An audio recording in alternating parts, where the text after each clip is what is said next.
the work being done to bring help and hope to the U.S. southern border. Good evening and thanks for joining us for this Faith Nation special. In Washington, I'm Jenna Browder. Here in the United States, about 20% of sex trafficking victims pass through Texas. One small-town sheriff's office has a strong message to those behind the crime. Not in our backyard. Police are aggressively enforcing a state law that makes buying sex a felony. Tara Mergener rode along with Texas Sheriff's deputies to bring us this story. And a warning, some of what you are about to see is disturbing. Texas is the first state in the country to make buying sex a felony. It's a crime that can be easy to miss unless you know what you're looking for, with the victim often punished too. But not here in McLennan County, where a sheriff's office detective is changing the game. Sex trafficking often conjures up images of big city crime committed quietly under the cover of darkness. But it's happening in small towns too. It's almost easier to order a human being than it is a piece of pizza at this point. Often in plain sight. We keep the heat turned up and the hammer down on them. Put your hand up now, smoke your McLennan County sits between Dallas and Austin. Is this a case where don't mess with Texas applies? Don't mess with Texas, yes, especially Central Texas. With a sheriff's office in Waco making sex for sale risky business. We'll see very often where they're saying don't go to Waco because you run the risk of getting caught.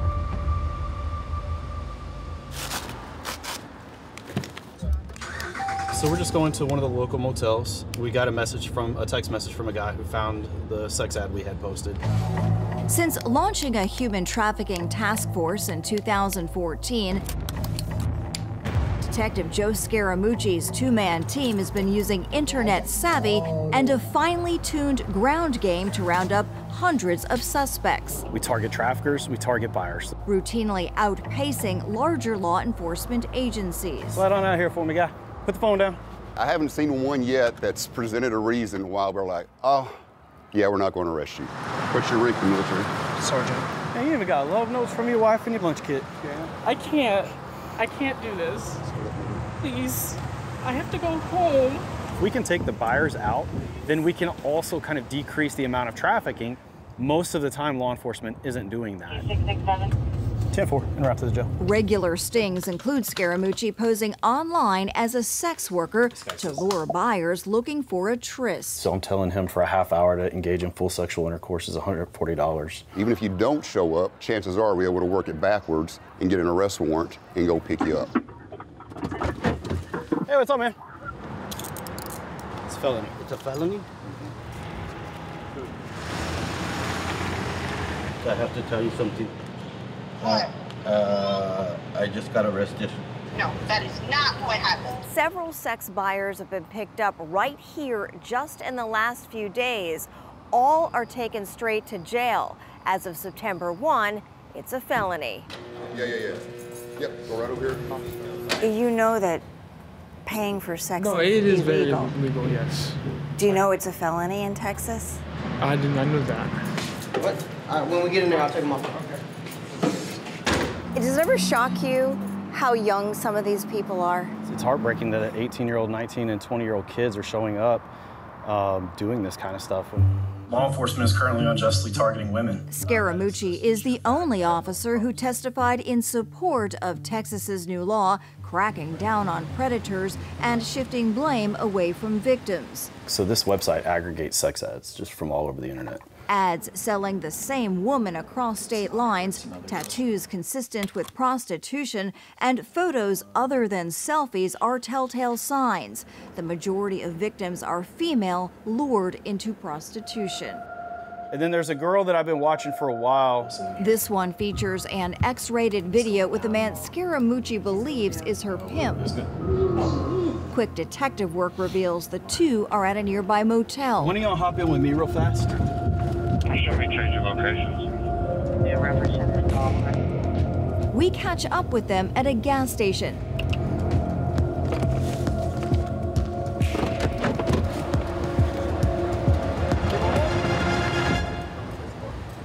His young family is along for the ride.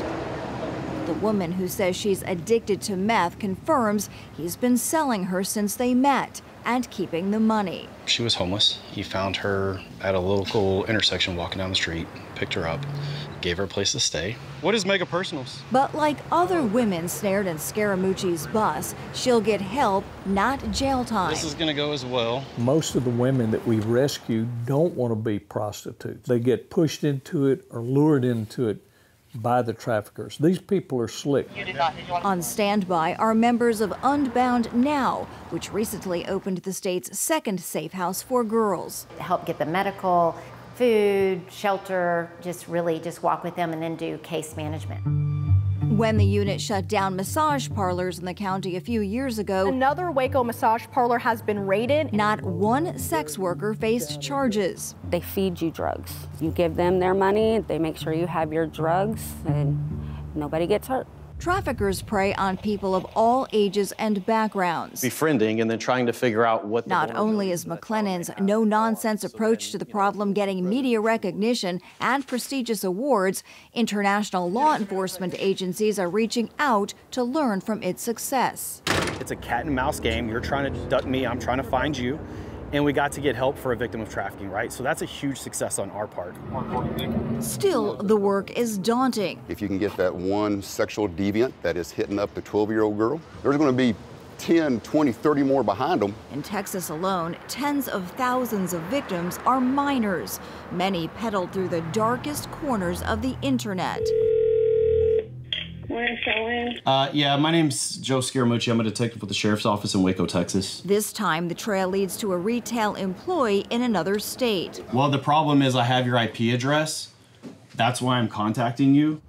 Especially troubling to law enforcement is the rising number of parents willing to sell their own children to predators. It says 65 notifications. When Scaramucci enters a chat room claiming to be a father of two, willing to make a deal, the phone lights up. And these are from people wanting to have sex with kids? These are for people wanting to engage in sex with kids or trade child pornography. We're able to identify those children in many cases and get them help that they would have never had help with anyway. Recovery from being trafficked is difficult. Their life has really been robbed from them through a lot of complex trauma. Survival rates for any age are low, with an average life expectancy just 7 years. While keeping as many as possible from becoming a statistic, Scaramucci hopes this message will spread, not in my backyard. Community members, get loud, right? Tell your police department or your sheriff's office, we know what's going on here. What are you doing to combat it? An online sting operation. A prostitution sting in Waco has landed 17 people in jail. Clinton County Sheriff's Office arrested 15 men. And they plan to keep those efforts going to eradicate human trafficking in the community. Soliciting prostitution in Texas carries a maximum $10,000 fine and up to 2 years behind bars. A number of states are also weighing strengthening their laws now as well. In McLennan County, Texas, I'm Tara Mergener, CBN News. Thank you, Tara. A safe haven amid a humanitarian crisis. Next on Faith Nation, how a church in Mexico is reaching refugees trying to make it to America.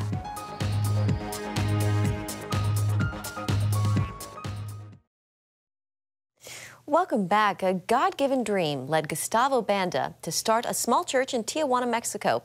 And as George Thomas reports, that church has become a refuge for tens of thousands of migrants seeking freedom in America. 6 miles from Tijuana and a short distance from the U.S.-Mexico border lies one of this city's poorest neighborhoods. This area is on the outskirts of the city. Not everyone knows about it. Not everyone wants to come here either. It's easy to see why. There are no paved roads. The hillside is strewn with garbage. There's no sewage system here, and crime is rampant. When we moved here, there were only cows, horses, chickens, and people with a lot of needs. In 2011, Gustavo Banda and his wife, Zaida Gulen, moved to Canon de Alacran, or Scorpion's Canyon, after hearing from the Lord in a dream. It was a clear mandate from God to move here, even though there was absolutely nothing in this place. Teachers by trade, the Mexican couple were touched by the overwhelming needs of the community. Most folks here were poor subsistence farmers. God gave me a dream that I had to build a church. We worked for 8 months, day and night. We knew God was going to do something special, but nobody had a clue about what really was going to happen. That year, Templo Embajadores de Jesus, or Ambassadors of Jesus, was born in the heart of Scorpions Canyon. Banda held services on Sunday, then hit the rugged roads the rest of the week, going house to house, ministering to physical and spiritual needs. We shared the love of Jesus with them. It was a mandate from God that we had to go to the poor. In 2016, that focus drastically changed when thousands of Haitians, escaping poverty and back-to-back natural disasters, began to carve a dangerous 7,000-mile path to the U.S.-Mexico border. Many landed on the church's doorsteps, less than 30 minutes from the San Isidro border. Within months, 22,000 Haitians had arrived in the city of Tijuana. The church became a place of refuge. I did not know, nor did I ever imagine, that there would be so many people in the church. Since then, Banda has opened his church doors to migrants from all parts of the world. It started with migrants coming from Haiti, Africa, Pakistan, and the Middle East. Today, we mainly have people from El Salvador, Guatemala, Ecuador, Nicaragua, Colombia, and some from Mexico. It's hard to tell, but we estimate about 35,000 people have come through the church, easily. 1,200 were staying in the church the day CBN News visited. We feed them 3 times a day. We try to help them with all their needs. At nighttime, the entire church becomes one big giant dorm, where everyone sets up their beds on the floor, and sometimes there's no room to even walk on the floor. Redding Castillo from Honduras has been here for 4 months. He says gangs killed his father and threatened to take his life as well. Thank God that I'm not in danger anymore. They are not sending me the threatening messages like they used to. 24-year-old Jacqueline Ortiz from Guatemala is here with her 2 girls. I'm so thankful to God because if these doors of the church weren't open, I don't know where I would be. I don't go hungry here. My daughters don't go hungry. We have a warm place, we have a roof, and all thanks to God and to the people that help us. Most migrants stay here an average of 6 months before trying to legally cross the border. Church volunteers run a school for the children, oversee computer training, and provide other skills that will help migrants prepare for their new life in America. Area churches and NGOs also pitch in with food and other essential supplies.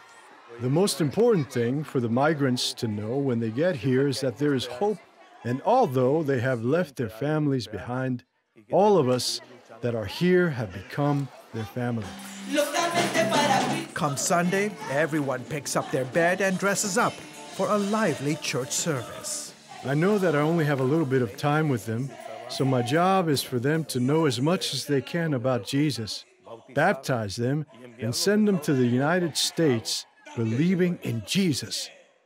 Pastor Gustavo started the church back in 2011 with no idea that he would be housing thousands of migrants from around the world. So today, 10 years later, a new structure is going up, which will be the future home for the migrants. He once had a desire to be a missionary to Haiti. Not anymore. I even started learning a little bit of their language, but when I wanted to go to Haiti, Haiti came to me. And after Haiti came, all the other nations started coming to this place. I don't have the numbers, but for years we have been baptizing so many of them, and many more are surrendering to Jesus. And that's my calling now. George Thomas, CBN News, in Scorpions Canyon, Tijuana, Mexico. Tens of thousands of migrants flooding the southern border, and each one has a harrowing story. Meet the volunteers who are helping them survive after this.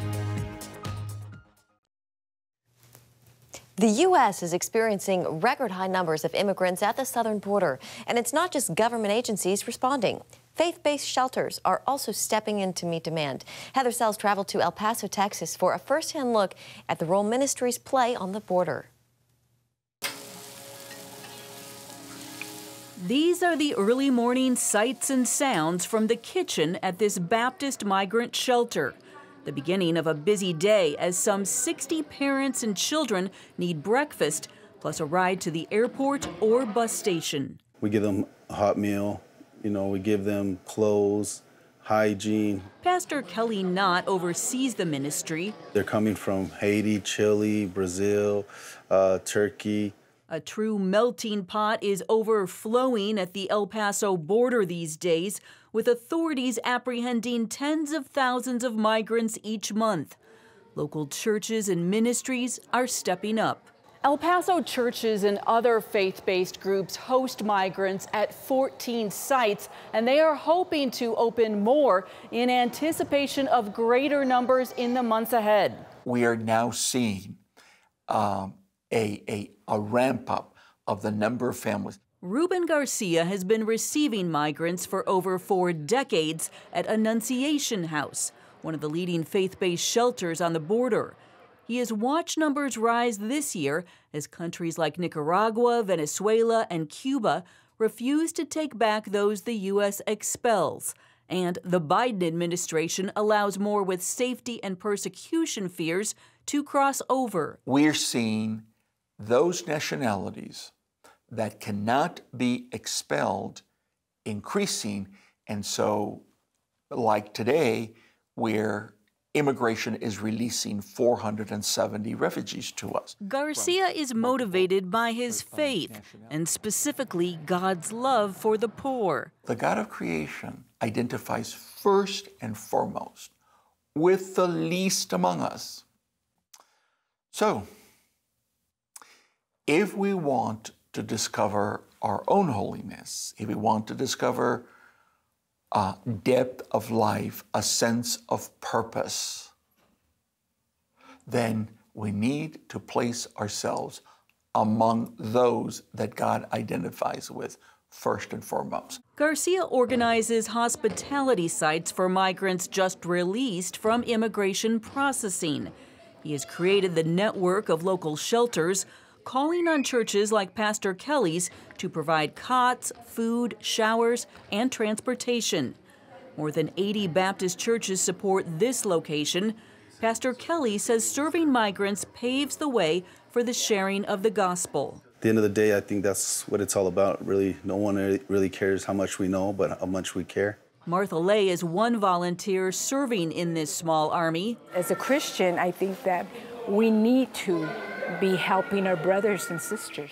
Lay helps provide fresh clothes and listens to the travelers' stories of hunger, violence back home, and desperate journeys, like one dad who carried his disabled daughter over a desert mountain. He said they had to climb up, and so it was very narrow, and they had to carry the little girl, and he said he almost fell. Along the U.S.-Mexico border, these shelters showcase tremendous cooperation between Border Patrol and local ministries. El Paso-based migration advocate Dylan Corbett says it's one of the untold stories that could pave the way for more permanent solutions. This is a community where a lot of people are Border Patrol agents. This is a community where a lot of people work for immigration enforcement. And we know that we have to find solutions. And so we work them out at the local level. That's what gives me hope. That's what gives me confidence that one day we'll get to some real reform in Washington, D.C. For now, Garcia watches border trends and numbers climbing as he pursues a mission to open more shelters in other cities. I'm hoping that church communities in both Denver and Dallas are listening. The goal, prevent a backlog of migrants unable to find flights and bus rides out of El Paso. At Pastor Kelly's shelter, hope is in the air as these migrants board a church van bound for the airport. This is just one of the stops on their journey from wherever they're coming from. But we want to make sure that when they stop here with us, especially on this border town in El Paso, Texas, in the United States. They see the love of God. Reporting in El Paso, Heather Sells, CBN News. The push to impeach the head of Homeland Security. That story next on Faith Nation.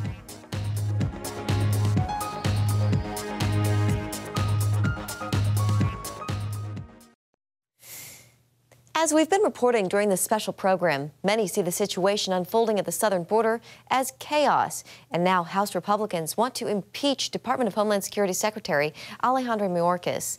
Recently, articles of impeachment came as House Republicans hold a series of hearings examining the problems at the U.S.-Mexico border.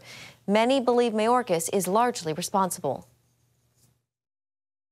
That high crime and misdemeanor has typically been defined as a public official who has lost or violated the public trust. And in this case, Secretary Mayorkas has done it. And then some in that debate said, we want them to be able to be removed if we can't wait till the next election to remove somebody because of their conduct is so egregious as to cause potentially permanent harm to the country. That's what's happening here. And it's unclear if enough Republicans are for the impeachment process. But Congressman Biggs tells CBN News he believes House Speaker Kevin McCarthy is on board. We will, of course, keep you updated as the story unfolds. And that's going to do it for Faith Nation this evening. Thank you so much for joining us. Have a great night.